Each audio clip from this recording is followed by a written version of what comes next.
Everyone, welcome back. And today we are talking about the FRM part 2 must do topics. Now, before we proceed, just a quick heads up, do not mistake this list as the only thing that you need to study. The goal of creating this particular video or this particular list is just to help you prioritize some of the topics that could show up on the exam. Again, this is my own opinion and do not consider this to be as a shortcuts. Okay, so having said that, let's begin with the market risk. So we have chapter number 1. There you need to first understand the calculation of normal versus log normal var. You should and you must know this particular concept very well. Calculation of the expected shortfall, again, that's a very crucial topic, so understand and remember the formula for the ES. That's very important. Interpretation of the standard error. You do not have to remember that particular formula that we have for standard error and everything, but interpretation of what it means, that's crucially important for the exam. And finally, the interpretation of the QQ plot. So that is what we have for chapter number 1. Moving on to chapter number 2. Here you need to know about the bootstrapping method, which is the first learning objective in that particular chapter. So make sure that you understand it and know the difference between the historical simulation method as well. Volatility weighted method is one of the 4 very important methods that we have, right? So make sure that you understand this and filtered historical simulation method. So you need to understand the differences between these two. Okay, chapter number 3 here, understand or describe EVT. That's very important. Know what it means. And there are 3 general cases of the GEV distribution. You would see that there are 3 pointers, right? Make sure that you remember that. Again, comparing the GEV and the PET approach, there are a lot of formulas, calculations that we have in this particular chapter. Again, you should know it for the exam, but in my opinion, that's not something that is very testable or likely to be tested on the exam. Again, that's my own opinion here. So moving on to chapter number 4, understand calculation of failure rates. This is very much important. And that specific Z table, there is in the very first learning objective, you have that Z table calculation, right? Which is known as the model validation. How do you validate a model? Very, very crucial. You must know that from back testing chapter.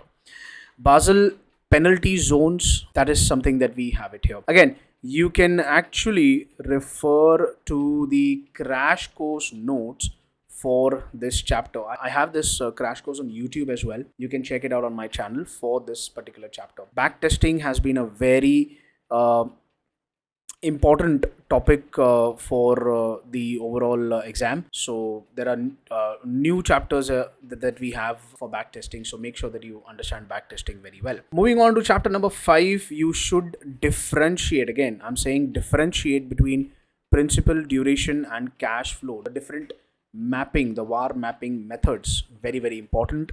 Calculation of principal and duration mapping. Again, cash flow mapping calculation is going to be very lengthy. You need that variance covariance matrix, which I don't think so on the exam is likely to be tested. So again, this is but make sure that you understand how to calculate principal and duration mapping. The LOS number 5F. Okay, here we have the interpretation of the variance improvement. There's a formula, the tracking error, the variance improvement.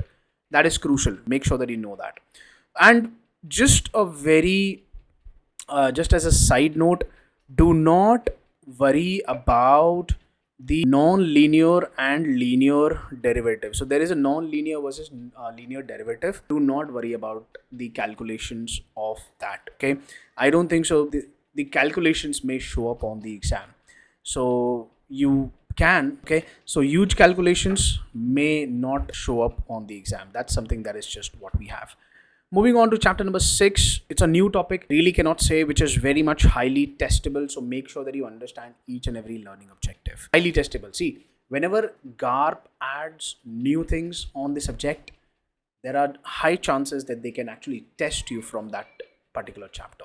So make sure that you know it well. Chapter number 7, again, that's also a new topic and it can be combined with the back testing chapter. So highly testable as well. What about chapter number 8? Here the chapter itself is used, right? It talks about correlation and so on and so forth. One of the things that is very important and I feel that you must know it is the quantum option and the correlation swap formula. Know what is contra option, how do we use it. Interpretation is very crucial, and correlation swap as well. So there's also a last learning objective that talks about the concentration ratio, the concept. There's a formula as well. Make sure that you know that as well. So that's crucially important. Chapter number 9, identifying the best fit distributions. Basically, a selection between the equity bond default and the bond correlation, which one is better, which is a best fit. Make sure that you know that well. And also know the calculation of mean reversion and the autocorrelation. It's a very small chapter, but again, knowing this, if you get one question on the exam, you can actually answer this thing very well. Chapter number 10, in my opinion, is not so likely to be tested on the exam. Okay, there's not much that I feel may show up. So probably, okay. Moving on to chapter number 11, regression hedge. Again, this is a very favorite topic of GARP, and I feel that you can see some calculation type of questions on the exam.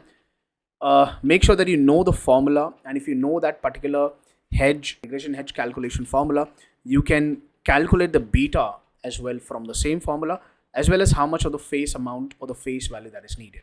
So that can be calculated. Moving on to chapter number 12, make sure that you know the calculation of CMT swap. Very crucial. All right, chapter number 13, Jensen's inequality. Yes, that particular formula and calculation could be important for the exam. Remember this. There's also a concept of convexity, right? And it talks about the examples from 2-step to 3-step, right? And basically what you need to know is that the convexity increases with bond volatility and time to maturity, the final conclusion that we have. So this statement could be crucially important. Calculations probably may not be tested, or it may not be testable, right? That's again my opinion. Moving on to chapter number 14, Vardeez model calculation. This is a purely calculation chapter.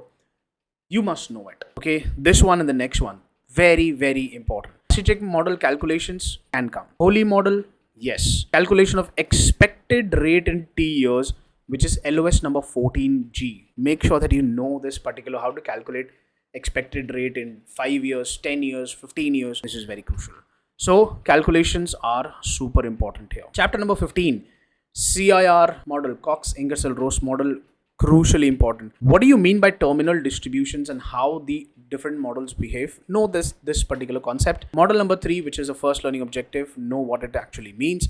And then finally, log normal model. So we have a deterministic drift. Understand the interpretation. We do not have to know the calculations, the e to the power that particular thing that happens in log normal.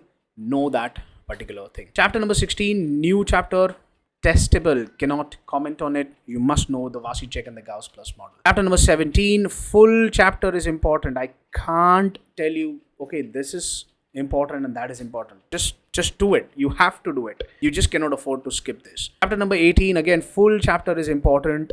And also go to the GARP curriculum, and there's a concept of curvature or the curve risk. Make sure that you actually understand what do you mean by curvature risk. Okay, crucially important. It's not there in Schweizer, I guess, but make sure that you know it. Okay, moving on to the other topic, and that is the credit risk. For credit risk, I have not done chapter wise specification here. But what I would, you can have this PDF list and you can refer it. But what I'll suggest you is that you should know what is Merton models, what are the different models, like for example, the Vardeez model, the credit risk plus model, the credit metrics model, and so on and so forth. So know what it actually means. When it comes to the Merton model, I would say that even the calculation of the debt and the equity, there's a formula, right? The debt and equity. Very, very important. Make sure that you do it. Credit VAR calculations, crucially important. Cannot emphasize this particular thing. Expected, unexpected loss calculation. You must know this particular thing. Chapter number 4. Very important. Very, very, very important. PCVA, UCVA calculation, and make sure that you pay special attention to survival probability on the exam. Okay, you have to pay attention to that. And then incorporate that into the formula. Expected, unexpected loss. Again, it comes to this particular thing. Debt service coverage ratio, which is the topic that we have. Make sure that you go through this as well. Hazard rate calculations. again, crucially important. They're in level 1, in level 2 as well. Calculating the tranche value, which is the mezzanine and equity tranche, the three-tiered structured chapter that we have, could be important for the exam. And again, you need to know what is these models. And there's also a calculate default correlation. Okay, one important thing that I would mention here is that the calculation of a single factor model that we have, right? You will see a lot of reference of single factor model, which is the n to the n inverse calculation. Remember the worst case default rate, that particular formula that we have, single factor model, that is going to be also important. So make sure that you know it, at least for level 2 you must know that, right? So that is something, if you are done with this, you can probably refer this. Now moving on to the operational risk, as I said, for chapter number 1 to 9, use the crash course notes, or if you're using the Schweizer notes or anything, there is a key concepts or anything like that, so you can refer that, the summary notes. Learn about the best practices and lines of defense. That's the only thing that I can just suggest from chapter number 1 to 9. I've specifically made a video as to how to handle the operational risk. Make sure that you go ahead and you check it out. Chapter number 10 and 24, this is the most crucial chapters. You have to pay special attention to these short and manageable chapters like third-party risk management, anti-money laundering, outsourcing, guidance on outsourcing risk, investor protection, which is the MIFID, the Walker rule, Basel 3 components, and comparison with Basel 1 and 2. So another concept is pre-SCAP versus post-SCAP. So we also have these other things like EVT and block maxima comparison, stressed market VAR calculation, RAROC. Again, RAROC is crucially important calculation. So make sure that you just go through this particular PDF that I have, and you'd be good to go with. All right, now talking about the risk investment. So I've just laid down here certain concepts that you should know. If I have to talk about the chapter wise, and hedge fund is a complete chapter that you need to visit. Due diligence, calculation of policy mix VAR, components of risk planning, budget and monitoring, SMB factor, pharma French calculation. So basically just go through it. You'd be good to go with these particular thing. And for liquidity risk specifically, what I've done here is that for liquidity risk, I would say that what you can do is you can actually focus on the chapters that I've highlighted here. So if you look at it, these, so basically what I mean to say is that the last chapters, or this particular bucket, chapter number 11 onwards, that is something that in my opinion I feel that they're more important, okay, and you should probably focus more here, right? So there are 19 chapters. The chapters are quite lengthy, right? But so this is what the major focus should be. Then if you have time, then you can focus on chapter number 3, which is early warning indicators, chapter 4, and then the liquidity risk as well. So one calculation question can come from this particular chapter as well. Again, so that is just what we have for the liquidity risk. Should be good to go.